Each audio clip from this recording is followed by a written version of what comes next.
दोस्तों, सबसे पहले सब्सक्राइब करें, नोटिफिकेशन बेल दबाएं और सबसे पहले वाली ऑप्शन ऑल करें, जिससे हमारी आने वाली नई वीडियो की नोटिफिकेशन आपको फ़ौरन मिल जाएगी। जय श्री राम भक्तों, सवालों की श्रृंखला में आप सबका स्वागत है। आज का प्रश्न है, श्री सोमनाथ ज्योतिर्लिंग किस राज्य में स्थित हैं? अपने उत्तर वीडियो में कमेंट करके अवश्य दें। चलिए आज की कथा श्रवण करते हैं। आज की कथा है राजा का दूसरा विवाह और रानी की वासना। आइए कथा श्रवण करें। बहुत समय पहले की बात है। एक बहुत ही विशाल नगर था। वह नगर हरियाली से परिपूर्ण था। सुख समृद्धि उस नगर में भरपूर थी। वहां का राजा बहुत ही खुश रहता था और प्रजा भी हमेशा प्रसन्न रहती थी। राजा के महल के सामने एक आम का बड़ा सा विशाल पेड़ था। उस पर नरमादा पक्षी घोंसला बनाकर रहते थे। उनके दो छोटे छोटे बच्चे भी थे। एक बार मादा पक्षी बीमार पड़ गई। उसने नर पक्षी से कहा, मुझे लगता है इस दुनिया में मेरा सपना पूरा हो गया है। मौत पर किसका बस चला, परंतु तुम्हें मुझे एक वचन देना होगा। क्या? नर पक्षी उत्सुकता से बोला, हमारे दो प्यारे प्यारे बच्चे हैं। मुझे इनकी चिंता है। मेरे मरने के बाद तुम दूसरा ब्याह नहीं करोगे। हो सकता है तुम्हारी दूसरी मादा इन बच्चों को मार दे। मादा पक्षी ने अपने हृदय की व्यथा को प्रकट किया। भगवान पर विश्वास रखो, तुम कुछ दिनों में ठीक हो जाओगी। तुम ऐसा कहती हो तो मैं वचन देता हूँ, नरपक्षी ने कहा। कुछ दिनों के बाद मादा पक्षी मर गई। दोस्तों, नरपक्षी को कुछ समय तक अपने दिए वचन याद रहे, लेकिन एक दिन उसने सोचा, अब हमारे बच्चे तो बड़े हो गए हैं। कुछ दिनों में ये घोंसला छोड़कर फुर हो जाएंगे। तब मैं अकेले जीवन कैसे बिताऊंगा? उसने दूसरी मादा पक्षी से ब्याह रचा लिया। मादा से उसने यह वचन भी ले लिया कि वह उन दो बच्चों का पूरा ध्यान रखेगी। नई मादा पक्षी दुष्ट थी। वह सोचने लगी, मैं इस उम्र में दूसरों के बच्चों की देखभाल कर रही हूँ, मुझे तो अपने बच्चों की देखभाल करनी चाहिए थी। एक दिन नर पक्षी दाना लेने बाहर गया हुआ था। मादा पक्षी ने उन बच्चों को मारकर झाड़ी में फेंक दिया। नर पक्षी जब घर आया, वह रोते हुए बोली, आज बाज पक्षी आया था, उसने मुझ पर हमला किया। मैं जान बचाकर भागी, तभी उसने हमारे दोनों बच्चों को मार दिया। जिस आम के पेड़ पर यह घटना हुई वह राजमहल के नजदीक था। इस काल्पनिक दृश्य को राजा की रानी देख रही थी। वह फफक कर रो पड़ी। रात को रानी ने अपने पति को पूरा वृतांत सुनाया। वह सोचने लगी, पक्षी दंपत्ति की तरह हमारे भी दो बच्चे हैं। यदि मेरी असमय मौत हो गई, मेरे मरने के बाद राजा ने दूसरा विवाह कर लिया, तो कहीं दूसरी रानी उस मादा पक्षी की तरह ही मेरे बच्चों को न मार दे। यह सोचकर रानी सुबकने लगी। राजा के पूछने पर उसने अपने दिल की बात राजा को बता दी। राजा ने रानी की भावुकता को मजाक में लेते हुए दूसरा ब्याह न करने का उसे वचन दिया। कुछ समय बाद रानी बीमार पड़ गई। दैवयोग से वह दुनिया से चल बसी। राजा ने रानी को दिए हुए वचन याद करते हुए दूसरी शादी न करने का निश्चय किया। समय बीतता गया। राजा के दो बच्चे सूर्य सिंह और चंदन सिंह भी कुछ बड़े हो गए थे। राजा के मंत्री एवं अन्य दरबारी राजा पर दूसरा विवाह करने का दबाव बनाने लगे। राजा रानी को दिए वचनों पर दृढ़ रहा। एक दिन राजा के मंत्री ने राजा से कहा, महाराज, स्वर्गीय रानी ने आपके बच्चों के लालन पालन एवं सुरक्षा को ध्यान में रखते हुए ही आपसे दूसरा ब्याह न करने का वचन लिया होगा। अब राजकुमार बड़े हो गए हैं, अब आपको दूसरा ब्याह कर लेना चाहिए। राजा ने मंत्री की सलाह मान ली, किंतु अपने ब्याह के लिए शर्त रखी कि वह उसी राजकुमारी से विवाह रचाएगा जिसके बाल सोने के हों। मंत्री को मछली खाने का शौक था। एक बार मछली के मुंह में सोने का बाल मंत्री को दिखाई दिया। उसे राजा की शर्त याद आ गई। उसने सोचा, हो सकता है किसी सोने के बाल वाली कन्या ने नदी में सिर धुला हो, इसी से यह बाल मछली के मुंह में आ गया हो। मंत्री ने मछुआरे से मछली पकड़ने की जगह पता की। मछुआरे की बात हुई, जगह पर मंत्री पहुंच गए। थोड़ी देर में वहां पर एक कन्या अपने बालों को धुलने लगी। उसके बाल सोने जैसे थे। मंत्री ने उस कन्या से परिचय पूछा। वह बोली, मैं पड़ोस के राजा शिव सिंह की बेटी हूँ, मेरा नाम सुनहरी है। मंत्री ने राजा को सुनहरी के बारे में बताया। राजा शिव सिंह की सहमति से राजा का विवाह उसकी पुत्री से हो गया। सुनहरी बहुत खूबसूरत थी। राजा सुनहरी के रूप माया जाल में उलझ गए थे। रानी सुनहरी जितनी सुंदर थी उतनी ही चंचल और दुष्चरित्र थी। एक दिन चंदन सिंह और सूर्य सिंह गेंद खेल रहे थे। खेलते खेलते गेंद राजा रानी के निवास कक्ष में चली गई। बड़ा राजकुमार सूर्य सिंह गेंद लेने गया। उस समय वहां सुनहरी अकेली ही थी। माँ, हम गेंद खेल रहे थे, गेंद इस ओर आ गई थी, क्या आपने देखी? सूर्य सिंह ने सुनहरी से पूछा। सूर्य सिंह, इधर बैठो, तुम बहुत अच्छे हो। मुझे माँ मत कहो, मेरा नाम सुनहरी है, मुझे इसी नाम से पुकारा करो। सुनहरी बोली, माँ, आपका मेरे पिताश्री से विवाह हुआ है, तुम मेरी पूज्य माता हो, मैं आपका नाम कैसे लेकर पुकार सकता हूँ? सूर्य सिंह ने कहा। देखो सूर्य सिंह, तुम्हारी और मेरी आयु में काफी कम अंतर है, हम दोनों जवान हैं, मैं तुमसे प्रेम करती हूँ। सुनहरी की बात सुनकर सूर्य सिंह वहां से बाहर दौड़ पड़ा। सूर्य सिंह ने चंदन सिंह को भी यह बात बताई। शाम को जब राजा अपने निवास में आया तो सुनहरी ने सूर्य सिंह की झूठी शिकायत की। महाराज, सूर्य सिंह मुझे बुरी दृष्टि से देखता है, आज उसने मुझसे प्रणय निवेदन किया, आपने उसे मृत्यु दंड नहीं दिया तो मैं आत्महत्या कर लूंगी। राजा सुनहरी के मुंह पास में बंध चुका था, उसने उसके कथन पर विश्वास कर लिया। राजा ने कहा, महारानी, मैं सूर्य सिंह को कोई और सजा दे सकता हूँ किंतु मृत्यु दंड नहीं। तो राज्य से निकल जाने का आदेश तो दे सकते हो? सुनहरी बोली। राजा ने दूसरे दिन सूर्य सिंह को राज्य से निकल जाने का आदेश दे दिया। चंदन सिंह भी उसके साथ चला गया। रास्ते में चलते चलते वे थककर चूर हो गए थे। दोनों को नींद आने लगी।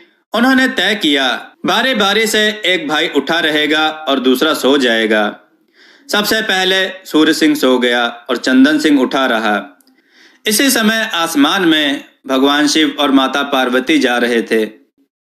माता पार्वती ने भगवान शिव से कहा, महादेव, नीचे देखो, राज परिवार में जन्म लेने के बाद भी वे दोनों भाई दुर्भाग्यवश भटकने को मजबूर हैं। आप तो करुणा के सागर हैं, इन पर दया करें। भगवान भोलेनाथ ने कहा, हे देवी, इस जीव जगत में हर प्राणी पूर्व जन्म कृत पाप पुण्यों के बंधन से बंधा हुआ है, इसी के अनुरूप फल भोगने को मजबूर है। अभी पेड़ से एक फल चंदन सिंह के सामने गिरने वाला है। इन दोनों भाइयों में से जो फल की गुठली खाएगा उसके जीवन में कम संघर्ष रहेगा, वह पहले राजा बनेगा। जो फल का गूदा खाएगा उसे अभी बहुत संघर्ष करना होगा, वह भी राजा बनेगा, किंतु देर में। थोड़ी देर में चंदन सिंह के सामने एक फल गिरा। उसने भगवान शिव और माता पार्वती की बातें सुन ली थी। उसने जानबूझकर फल का गूदा खाया और गुठली अपने बड़े भाई सूर्य सिंह के लिए रख दी, जिससे सूर्य सिंह राजा बन सके। सूर्य सिंह के उठने पर चंदन सिंह ने उसे पूरी बात बता दी। उसने सूर्य सिंह को खाने को फल की गुठली दी और सो गया। चंदन सिंह गहरी नींद में सो गया। सूर्य सिंह को जोर की भूख लगी हुई थी। उसने सोचा, चंदन सिंह ने लालच में आकर फल का गूदा तो स्वयं खा लिया, झूठी कहानी उसे सुना दी। सूर्य सिंह को गुस्सा आया। चंदन सिंह को गहरी नींद में छोड़कर वह वहां से चला गया। चलते चलते सूर्य सिंह एक राज दरबार में पहुंचा। राजा ने उसे अपना नौकर रख लिया। वह उसकी बुद्धि और चातुर्य से बहुत प्रभावित हुआ। राजा बूढ़ा हो गया था, उसका कोई पुत्र भी नहीं था। उसने अपनी इकलौती लड़की का ब्याह सूर्य सिंह से कर दिया। उसने सूर्य सिंह को अपने राज्य की बागडोर सौंप दी। सूर्य सिंह के राज्य में एक राक्षस ने आतंक मचा रखा था। उस राज्य के हर निवासी को बारी बारी से राक्षस के पास जाना पड़ता था। राक्षस उसे खा जाता। इधर चंदन सिंह सोकर उठा, उसे अपना भाई दिखाई नहीं दिया। वह अपने दुर्भाग्य को कोसने लगा। वह कई वर्षों इधर उधर भटकता रहा। एक दिन रास्ते में उसे दूर एक झोपड़ी दिखाई दी। वह वहीं पहुंच गया। उस झोपड़ी में एक बुढ़िया रहती थी। वह रो रही थी। चंदन सिंह ने बुढ़िया से रोने का कारण पूछा तो बुढ़िया बोली, मेरा एक ही बेटा है। इस इलाके में एक राक्षस ने आतंक मचा रखा है। यहाँ के हर निवासी को बारी बारी से राक्षस के पास जाना पड़ता है। राक्षस उसे खा जाता है। आज रात को मेरे लड़के की बारी है। मैं क्या करूं? कृपया मुझे बताएं। मेरे बेटे को अगर राक्षस खा गया तो मैं मर जाऊंगी। मैं भी तुम्हारे बेटे के समान हूँ। आज तुम्हारे बेटे की जगह पर मैं उस राक्षस के पास जाऊंगा। चंदन सिंह ने बुढ़िया से कहा। रात को उस बुढ़िया के बेटे की जगह चंदन सिंह राक्षस के पास गया। चंदन सिंह को उसके राजपुरोहित ने अभिमंत्रित विभूति दी थी। चंदन सिंह ने उस विभूति को राक्षस की ओर फेंक दिया। चीखते चिल्लाते राक्षस की मौत हो गई। राक्षस को मारकर जब चंदन सिंह बुढ़िया की झोपड़ी की ओर वापस आ रहा था, राज के कुछ दरबारियों ने उसे देख लिया।